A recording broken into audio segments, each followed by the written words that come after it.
Depuis lundi 14 septembre et jusqu'au mois de novembre, vous pouvez suivre sur Euronews, chaîne dédiée à l'actualité internationale, une nouvelle série de reportages mettant à l'honneur Monaco.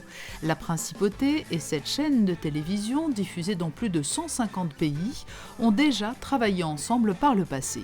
Le principe de cette nouvelle campagne, c'est de répondre à un objectif. C'est-à-dire que ce que l'on essaie de faire à travers ces actions de communication, c'est montrer l'attractivité de la Principauté, l'attractivité économique et l'attractivité en termes d'art de vivre.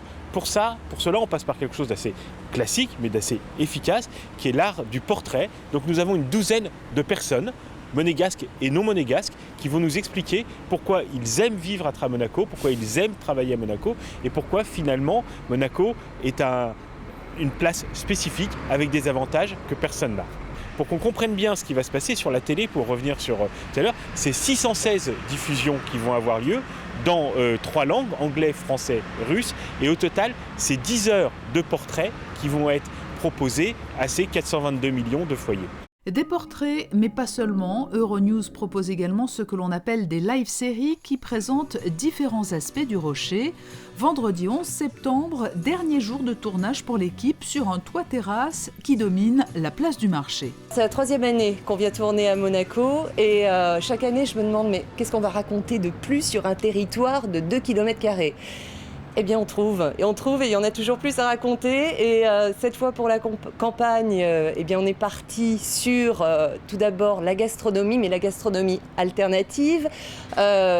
La gastronomie comme une expérience. On a fait le premier resto étoilé bio au monde. On s'est intéressé au bar à huîtres, ce qui est quand même peu connu pour Monaco. Et puis à des plats plus traditionnels. Chez Henri Gérassi, on est allé découvrir le stockfish à la monégasque. On a découvert qu'il y avait beaucoup à faire aussi en termes de sujets côté verdure. On est allé également au jardin japonais, on a découvert la roseraie Princesse Grace, également exceptionnelle, et puis une terrasse privée qui nous fait découvrir comment les Monégasques, eux, aussi contribuent au côté vert de la Principauté. Autre sujet d'importance, c'est la future extension en mer. Alors vous me direz comment parler d'une future extension en mer qui n'existe pas. Eh bien, bon, déjà, il faut expliquer le projet. On a rencontré le ministre d'État, Michel Roger. On a discuté aussi avec l'architecte Renzo Piano, un des architectes. Et on s'est intéressé au côté environnemental du projet. Reportages à découvrir sur la chaîne, bien sûr, tous les mois jusqu'en novembre. Ils sont disponibles aussi sur euronews.com et également sur YouTube Euronews Live et Euronews Mobile Apps.